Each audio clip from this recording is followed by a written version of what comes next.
На судењето за злоупотреби со ИПАР помошта за земјоделците се слушаат дел од телефонските разговори снимани со посебни истражни мерки. Меѓу обвинетите Амет Фейзула, Јасмина Костадинова, вработена во Министерството за земјоделство, која призна вина дека земала подкуп, но и други кои не се обвинети. На обвинителна клупа се и поранешниот директор на Агенцијата за финансиска поддршка во земјоделството Илија Стоилев, како и Џевдет Насуфи, поранешен министер, кој е обвинет како сопственик на фирма која според обвинителството не ги исполнила условите за да добие финансиски средства. Во еден од разговорите Костадинова раскажува на женско лице дека средила работа и дека ќе земе паричка.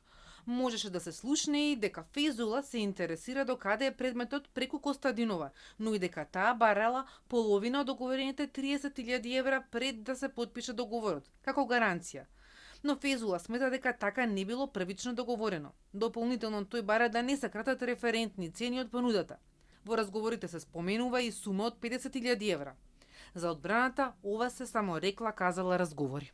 Немате ни еден доказ кој укажува дека Џевдет Насуфи понудувал, барал или нудел награда. Напротив, денес как гледавте, бевте вие сведоци, каде што трети лица комуницираат меѓу себе за одредена награда која варира у различни извори кои не кореспондираат со ова обвинение. Денес као ни еден исказ не произлезе инкриминацијата дека Џевдет Насуфи нешто направил. Напротив, имате разговори, меѓусебни договори, баратање со цени, кои се менуваат во секој разговор, инсистирање на други лица за одредени искуси и сметам дека другиот дел што ќе предложи исто така ќе понуди она што сметаме дека Џевдет Насуфи е сосема инволвиран во овој случај заради можда некои други цели.